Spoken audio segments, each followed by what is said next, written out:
And when he had spoken to me, I fell into a deep sleep with my face to the ground, but he touched me and made me stand up. He made me stand up. He said, "Behold, I will make known to you what shall be at the latter end of the indignation, for it refers to the appointed time of the end. I will make you understand." We were reminded that Daniel, we thought he was full of wisdom and understanding. In Daniel 8:15, he saw a vision. He sought more understanding. If you put it that way, I did not understand it. In verse 27, in Daniel 9:22, again, he makes me understand. And in Daniel 10, in the 3rd year of Cyrus, king of Persia, a word was revealed to Daniel, and the word was true, and it concerned a great conflict, a war, and he understood the word and had understanding of the vision.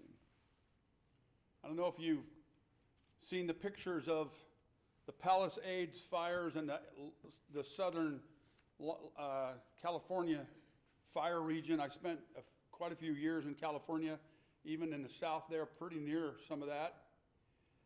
And who do you blame it on? You got the fingers pointing everywhere. Okay, but if you do that, who do you blame the hurricane deaths on? You've got 16 dead, that's a lot.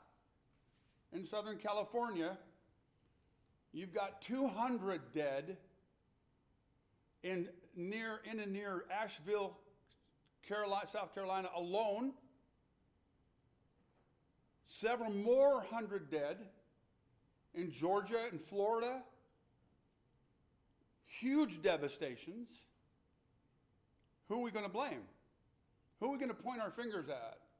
Who's the sinner that deserves all of this? It's got to be somebody in Southern California with one of the worst governors, if you're a Republican or conservative, in the nation, or it's got to be that DeSantis character in Florida, who's a great conservative if you like conservatives, but if you're a Democrat, you don't like him. Who's to blame? Have you compared Palisades pictures to Gaza? Have you compared them to Aleppo in Syria? Have you compared them to Ukraine? Did you know that there was 1.5 million Christians in Iraq before 2010, and now we're lucky to have 200,000? Did you know that there was about 2 million Christians in Syria, and now we're lucky to have a couple 100,000? Lebanon's next. A huge Christian population. Who's to blame? Who's to blame in Ukraine? 300,000 Ukrainians dead, maybe? 500,000 Russians? Were any of those Christians? We get Christian reports out of there all the time. They're fearful, they're concerned. Who's to blame? The reservoirs were dry in Southern California, but it rained and snowed for the last few months here, and now last year, Northern California, Central California got all the snow and rain they wanted and needed. God filled up the reservoirs. Who's to blame? Throughout the whole world. What happens when the next volcano goes off? The next earthquake, massive earthquake, because it will happen. Even the Bible says it will happen. We need to understand that we are on a sinful planet, and we're all in this boat together. Ask Noah. We're all in this boat together. We can be saved from it. The remnant continues to die in Southern California, and in Florida and Georgia and the Carolinas, and in Ukraine, and in Russia, and in Syria, and in Libya, and in Sudan, and in Somalia. The remnant Christians are going through this with the rest of the world. Who are we going to point fingers at? We need to understand, and God says that we can understand, and Daniel sought understand, and we need to emulate Daniel, his piety, the way he prays. And in the night, when it's dark and night out, he gave Daniel visions, and we are in a very dark place. I heard somebody say, Palisades looks like hell. Anybody been to hell? I'm sure it seems like it. It's dark. It's very dreary. But the Bible here in this chapter talks about a conflict to come, a war and a conflict to come like never before. And you don't want to be in Palisades. You don't want to be in Yankton, South Dakota, or Florida, or anywhere else when that comes. We need to be in heaven. So we're reminded that up to now, last week we talked about the summary here, just a summary about the bear. The ram and the bear are kind of equivalent. The Medes and the Persians, the two horns that come out of the head, and Persia's moving westward, and the goat, the leopard, is moving eastward, and he really just tramples the ram as he moves eastward without touching the ground, very swiftly. And out of the ram's, the goat's head is a conspicuous horn, which is Alexander, the strength, but it's broken. His strength is broken. And then out of that comes 4 kingdoms. A reminder that this is not the same 4 kingdoms. We're talking about 4 kingdoms in chapter 2, where it was Babylon, Medo-Persia, Greece, Rome, and then revived Rome, because those are iron, reminder of the metals. It's a reminder of that, but it's not the same. Even though Rome, those iron legs, a little horn comes out of those revived, the revived Rome there. Okay, there's 10 toes, and there's going to be an 11th, and it comes out of the revived iron Rome. All right? And so that takes us to Daniel 7. And after this I saw in the night visions, and behold, a 4th beast, terrifying and dreadful, and exceedingly strong. It had great iron teeth, just like those legs in chapter 2. It devoured and broke in pieces and stamped what was left with its feet. It was different from all the beasts that were before it. It had 10 horns. I considered the horns, and behold, there came up from them another horn, a little one, so 11 horns from this iron kingdom. These are 10 plus 1. They're leaders, but they're nations as well. And we know the little horn will subdue 3. Okay? That leads us to chapter 8. The goat became exceedingly great. That's Alexander, Greece. But when he was strong, the great horn was broken, and instead of it, there came up 4 conspicuous horns, leaders, toward the 4 winds of heaven. Out of one of them came a little horn. You see, you got the little horn, and people get confused because they say, well, I'm wondering if it's Greece. I'm wondering if it's Rome. Is it the Seleucid Empire? Now you got 2 little horns from 2 different places. We want to remind ourselves that you need to use the Bible to interpret the Bible first and foremost. And the Bible tells us where this little horn is. That gives him a couple names. It's even going to tell us where he kind of moves. And we'll talk about the Antichrist more in coming sessions. But the beast kingdom is going to be a revived Roman kingdom. That's clear. The prince of the people that come in chapter 9, verse 26, is the prince of the people to come will destroy the temple. That's 70 AD. And again, it will happen again. So we know that the revived kingdom will be Rome. But the type of the leader, the type is this little horn that comes out of Greece. Okay? And we need to understand these typologies and how they fit together. Okay? Just a little bit, so we're not confused with some people who are on TV and they come up with the strangest stuff. Because I want to say this. This is not a puzzle to be solved. This is not something that you pour out on the table and you find the edges and you put the pieces together. We can like it like a puzzle, but it's not a puzzle that I can say, well, that looks like it fits there. You ever take a piece and looks like it fits and you put it in there and you kind of stuff it in there sometimes, and only to find out, well, I'm missing a piece over here. Where's that? Oh, I put it over here. That's why I don't do those little tiny puzzles. I might do one of those big ones with Ella every once in a while, but not those little ones. I'll leave those to Sonia. It's not a puzzle to be solved. It's something to be unveiled. Now, Gary mentioned this morning, that this fire and what's happening in Palisades in Southern California looks like an apocalypse. An apocalypse means unveiling. It means revelation. That's why we get the name of the book, Revelation. But it actually means an unveiling. It happens over time.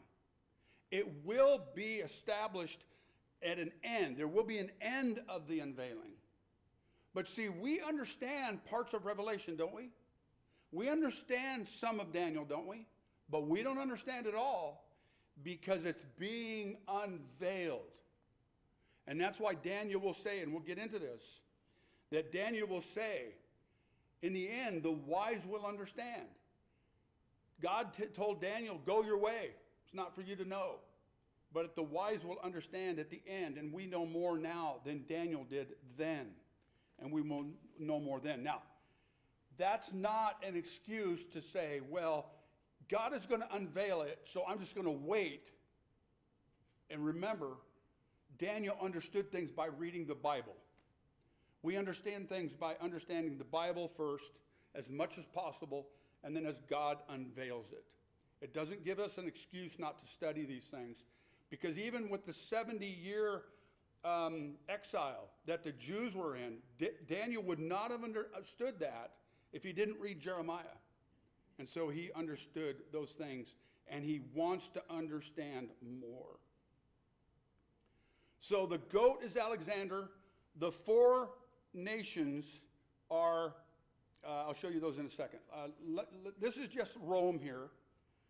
And there's the eastern and the western leg. The eastern leg in the green lasted about 1,000 years more than the western leg did. Okay, so that's the Roman Empire. You can see where it extends clear to the Middle East, all of Turkey, and down into Africa there. Okay, and then Greece. There's Alexander when he conquered. Fairly similar, except he didn't go as far west. He went a lot further east. So that's Alexander, the conspicuous horn, the one conspicuous horn on the goat's head. But when he dies, that horn is broken. It's broken up into 4 kingdoms, 4 generals. And that's their names, actually. The kingdoms are named after those names. Okay? And so then we go to Daniel 8:8. Then the goat, this is Alexander, became exceedingly great. Out of one of them came a little horn, which grew exceedingly great toward the south, toward the east, and toward the glorious land. Okay? Then in verse 10, this horn, it grew even to the host of heaven. The reason I put a division there is because now you see a switch. And you need to look for these clues in the text themselves first, and then compare it with other texts in the scriptures, in the book first, and then other scriptures. But right here in the text, you see a switch between earth and heaven. You can see it. The goat, he's a leader. A little horn comes out. He's strong. And now this grew even to the host of heaven. Now, wait a minute. Who in antiquity grew to the host of heaven? Anybody name? We want to say, well, maybe it's Napoleon. Or maybe it's, maybe it was Alexander. No, he's dead. This is after Alexander. Who's this guy? Well, the typology, the type for this little horn, this little guy, is Antiochus IV. All right? Now, I don't know much about him. Was he important enough for anybody to read about in high school? To understand, to go through Greek? We never learned about this stuff. So, did he grow to the host of heaven? Well, there's a type going on here that's going to lead us to a person who will grow even to the host of heaven. So we've gone to this idea here of this, that there is called a near prophecy coming, which is going to be Antiochus Epiphanes. And then there's the far prophecy of the Antichrist. So some of these can come out in three, but generally a lot of these prophecies have a near fulfillment and a far fulfillment. Okay? And that is what's happening here. And you can see that really pretty clear here, because when they start talking about this person attacking heaven, standing in the face, this is what this means, standing in the face of Jesus Christ, attacking Michael, the most powerful angel ever. Remember? That's what's happening here. Well, when did that happen? We know that chapter 8 happened, verse 8.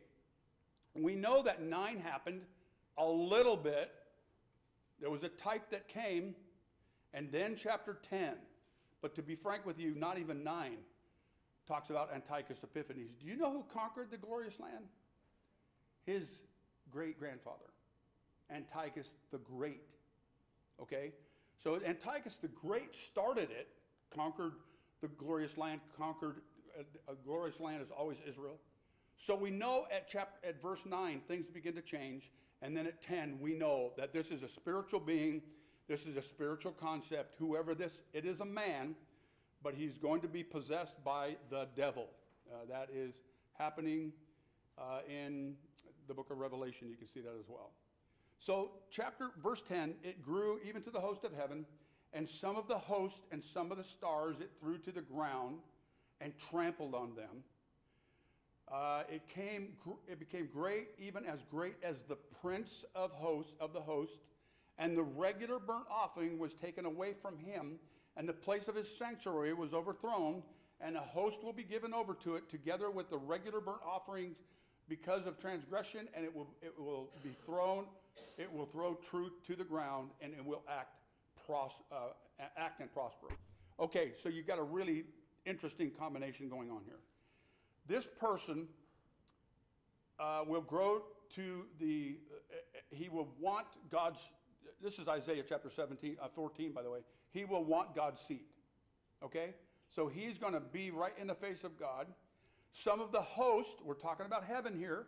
See the context. The host of heaven, that means armies of heaven, will be thrown down. And some of the stars, the only reason you can use stars to equivalent to humans is by numbers. Remember, he said to Abraham, if you can count the stars, you can count your descendants. But when you talk about the stars in general in the Bible, especially the Old Testament, it's angels. All right? So this is the armies of heaven and the stars of heaven. Some of the stars, that's key, will be thrown down to the ground and trampled. And then this person, it will become even as great as the Prince of Hosts. That's Psalm chapter 2. That's the Son of God, if you will. Ask of me and I will give you the nations, right? And so he will become even as great as the Prince of Hosts, as Jesus. And we'll talk about what that means here in a minute. And now watch this. And now it goes back to earth. And the regular burnt offerings were taken away from him. From who? The Prince of Hosts. And the place of whose sanctuary? The Prince of Hosts' sanctuary. So now you've got this combination of things where people go, wait a minute, whose sanctuary are we talking about? Who are the hosts? Who are the stars? And basically, this is it. It's the Messiah. It's the King of the universe. That's Jesus. We all know him personally. I hope you do. And his armies are the armies of heaven. His angels, remember, Michael is a warrior. And that's specific. Gabriel is not so much a warrior. He's a messenger, but he's an angel, one of the stars. All right. And it means that the regular burnt offerings that are happening on the planet at this time will stop, and the sanctuary will stop. Now, why do we say that this is his sanctuary? It's very clear. Verse 11, the Prince of Hosts is the leader of the sanctuary and the temple, okay, and the burnt offerings. So they're his. And those are going to be overthrown. Now we would say, well, why would that happen? Because it's happened before.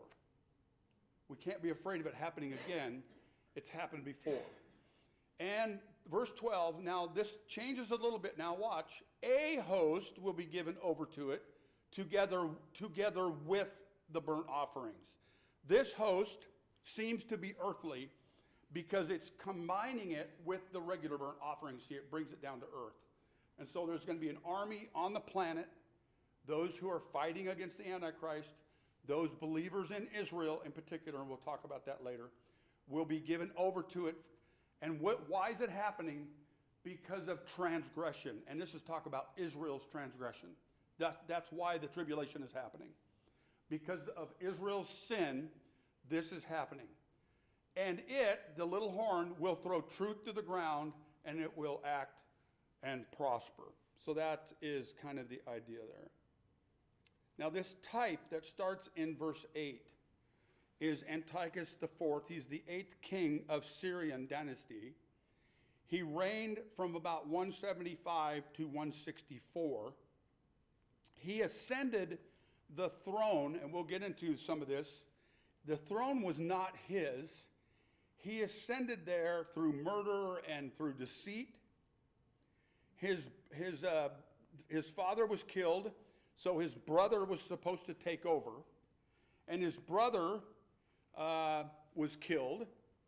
And Demetrius, the son of his brother, was held hostage in Rome. And so Antiochus went to Rome and then came the back way into Syria and took over the kingdom by deceit, while Demetrius, his nephew, was in the Roman prison. Then, while he was there, he invaded Egypt in that same year, in 175. He beat Ptolemy. Okay, that's the Egyptian ruler there. And then at that point, things really get stirred up for him. When he went to beat Ptolemy the second time, Rome said, I've had enough of this guy. And Rome sent one elderly emissary to Egypt. And he met, the story goes, he met Antiochus on the road. And the emissary walked up to Antiochus and said, you need to leave Egypt. And Antiochus said, well, I'll get together with my officers and we'll give you our answer this afternoon or later. And the emissary drew a circle around him in the sand and said, before you leave this circle, I'll have your answer. And Antiochus was angry as all get out. He had already replaced the priest, the Jewish priest, with his own priest in Jerusalem. Some other things were happening in Jerusalem, but when he went back to Jerusalem, he heard that there was some uprising in Jerusalem. He desecrated the temple. He did all kinds of things. That's when he went back in a rage. Okay, and so that's where Antiochus Epiphanes is a picture, is a type of the Antichrist. And in that way, he did stand in the face of Jesus Christ. And yet he doesn't fulfill all the things that this man will do. There was no angels that died in that fight, or were trampled to the ground, or the stars were thrown out. That will happen in Revelation, the book of Revelation. So that's what that looks like there. let's just move on to 8:13. Then I heard a holy one speaking, and another holy one said to the one who spoke, "For how long is the vision concerning the regular burnt offerings and the transgression that makes desolate, and giving over of the sanctuary and the host to be trampled underfoot?" And he said to me, "For 2,300 evenings and mornings, then the sanctuary shall be restored to its rightful place." Now, I want to remind you that the angel has told Daniel, this is for the end. This happens at the end. And all the commentaries, almost every commentary that you read, will try to decipher when the 2,300 days started. Because they're taking it back to history and saying, well, this has already happened. Because we know Antiochus Epiphanes has happened, and that's all true. That's absolutely true. He desecrated the temple. But do you know that no one can give a date? Not even John MacArthur. He says something happened if you track back from Hanukkah, and that's the day we'll get to. But when you track back of Hanukkah, 25 of Kislev that year, and you keep going back 2,300 days, you come up to a date nobody knows what happened that day. And John MacArthur will say, well, God's not wrong. Something happened that day. And what I'm going to say is, though I don't think those 2,300 days have taken place. I think you need to put those in the tribulation because of what has already been said between chapter 9 and here. That you start mixing the earthly terms and the heavenly terms, and it's difficult to understand. What I'm saying is the 2,300 days specifically are still coming. They will happen in the tribulation. So about 3.5 years, not right, about 7/10 of a year, if you will, 7-8 months into the tribulation, something's going to happen. He's probably going to replace that priest there, but anyway, we don't really know until it's unveiled. So 2,300 days is coming. Now, I want to show you why this is important. I'll read here. When I, Daniel, had seen the vision, I sought to understand it, and behold, there stood before me one having the appearance of man. That's going to be Gabriel. And I heard a man's voice between the banks of the Ulai, so that's going to be God. And it called to Daniel and Gabriel, to Gabriel. Gabriel, make this man understand the vision. So he came near, Gabriel came near where I stood, and when he came, I was frightened and fell on my face. But he said to me, understand, O Son of Man, that the vision is for the time of the end. Okay. Now, here's a picture. You can look it up on Google. There's a Hanukkah on the left, 164, depending on how you do your timetable. It's 164 or 165, but generally the Jews say it's 165 BC. And then on Hanukkah, the same day in 1917, the same day, 25 Kislev, General Allenby walked into the old city of Jerusalem. And so what happened on Hanukkah was that the temple, the Maccabees conquered the Seleucids. They took the temple back. They lit the menorah. There was only enough oil in the menorah for maybe a day, and it lasted 8 days. That's why you have eight candles. If you see a ninth candle, the ninth one is just what they call a shemesh, a feeder candle. On Hanukkah, the Feast of Lights, the same day in 1917, Jerusalem was released by the Brits. They conquered Jerusalem, and that began the idea of turning it over to the Jews over time. The Balfour Declaration, the San Ramos Council, and all those things came into effect on the same exact day. So Daniel 8:23, and the latter end of their kingdom, when the transgressors have reached their limit. Now, I want to just stop there for a second. Remember, God has a cup of wrath, and when it's done, He starts to pour it out. And so at the end of Israel's transgressions has reached the limit. This king, the Antichrist, a king of bold face, one who understands riddles, shall arise. His power shall be great, but not by his own power. It's satanic. And he shall cause fearful destruction and shall succeed in what he does and destroy mighty men and the people who are the saints.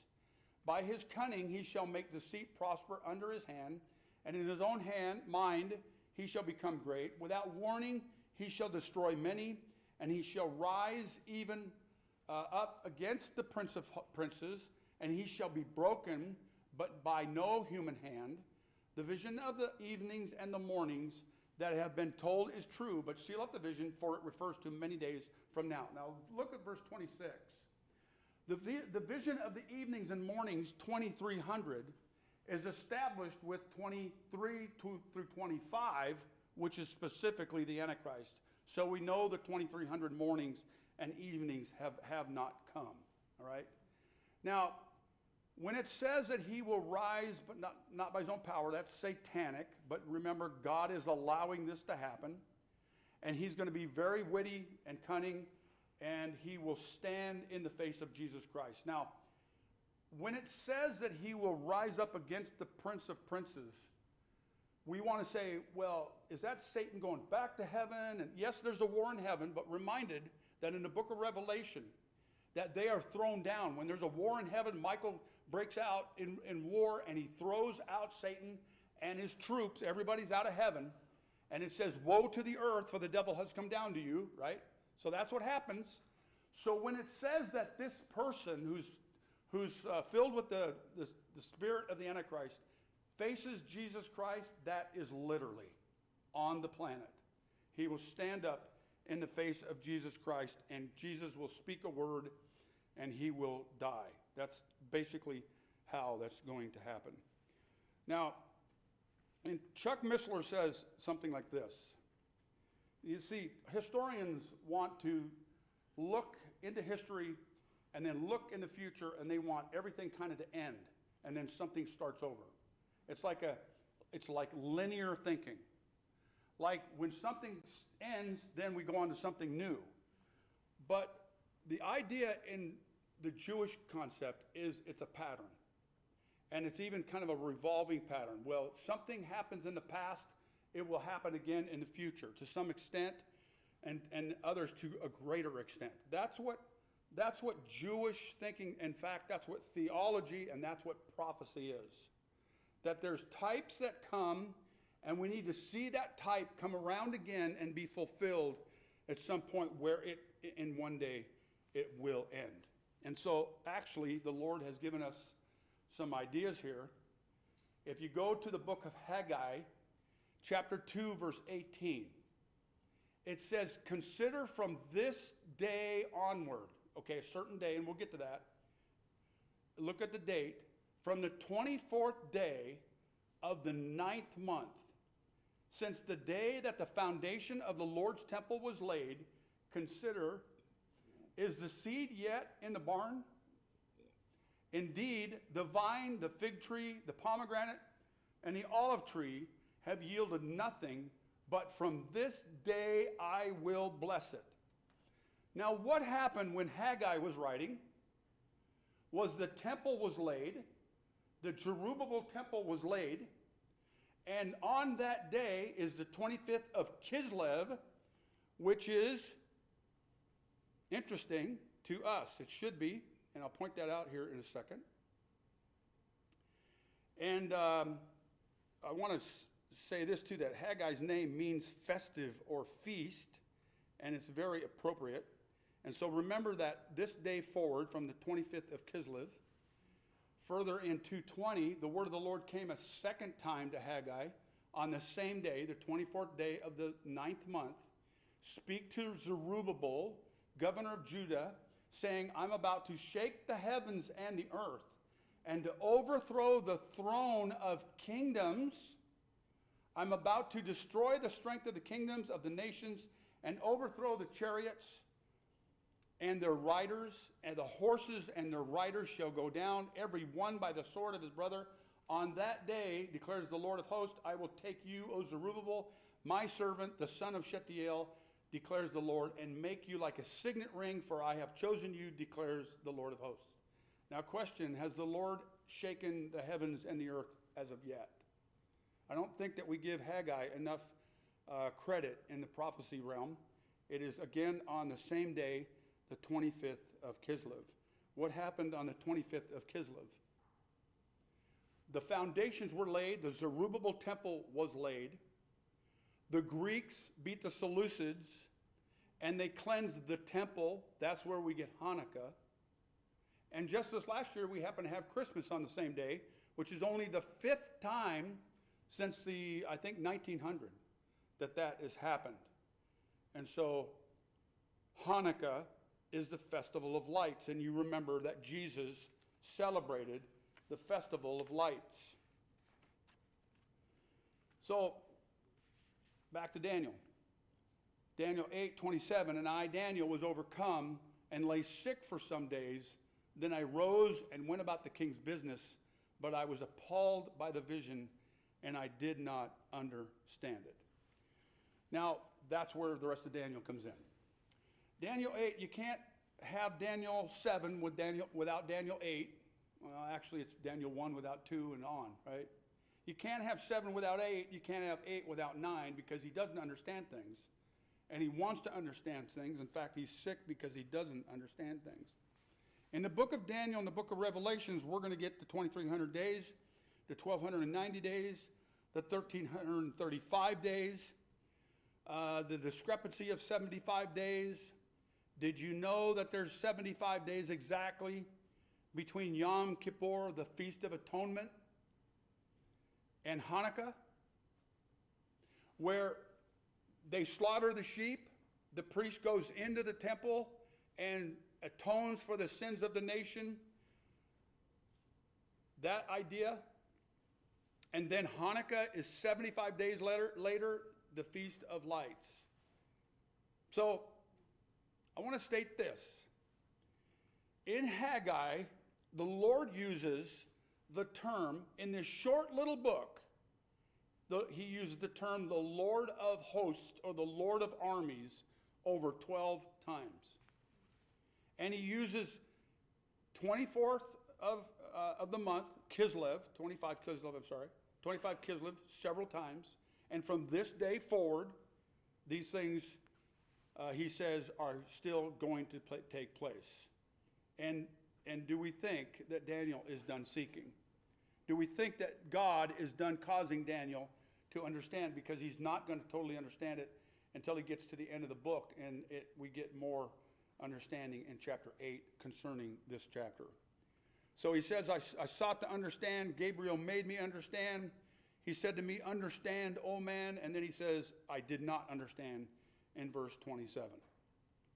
Now, there's a couple popular versions or popular sayings here in what we call the dispensational church in particular. Now, if you go out to the New Covenant churches and others that don't believe in the millennium, they don't believe in the second coming, they don't believe in the rapture for sure. If you go out to many of those churches, and even within what we call the dispensational movement, which we are, we believe that God is allowing Moses and David and Solomon and the church and Israel to have stewardship over his work for a time. Adam did too. And those stewardships end at some point, except for Jesus Christ, of course. Those stewardships end and another dispensation takes place. So the dispensation of the church is right now. We want to say it's the dispensation of grace. I'd be careful with that. God's always had grace. But it is the dispensation of the church and to the church. And we believe that the end of the dispensation must take place. We believe in the rapture. We believe in a pre-trib rapture. It must happen before the final 7 years. Why? Because that is concerning exactly what Gabriel told Daniel. And we'll see that again. That these are established for your people. Now, that's something we need to understand. Because that means at some point you're not going to be here. and others will, and they're going to need that information so they can make a decision before and maybe deal with it after. We hope that they won't deal with it afterwards because we will be gone. So the pre-trib rapture, the earthly millennial kingdom, the land returns to Israel. The tribulation is for Israel to get to that point. And so there's plenty for us to watch. This is what I'm saying. Some people say, even in our movement, there's nothing to see before the rapture. There's nothing we can understand. There's nothing we need to understand. Nothing's going to happen before the rapture. And what I'm suggesting is, do you see what's happening in the Middle East? Do you see what's happening in Russia? Do you see what's happening before our eyes? And we better have some answers for these things and be able to tell them about what's coming. The worst is yet to come on the planet before it gets better. Whatever happens in the millennium happens with us, to us, and for us in the millennium. But I want to remind you that whatever happens this side of the tribulation is the same. And we need to understand what God's mind is in these things. The discussion, even in Sunday school this morning, and so many discussions about, well, who's to blame about the Palisades fire? Who's to blame about the hurricanes? Who's to blame about the Ukraine and Russia and Syria? Do you know how many people are dying in Syria right now? The jihadists have been turned loose, and it's a bad situation. And we need to understand that we need to crawl out to the Lord now and have somewhat of an idea of the plan to come, because at one point there will be one man that God lets loose, and he will rule the world, and we want people to leave the world before that happens. Please stand and sing, that we can open our mouth and tell people what we know. Open my mouth and let me bear gladly the warm truth everywhere. Open my heart and let me prepare love with thy children thus to share. Silently now I wait for thee, ready, my God, thy will to see.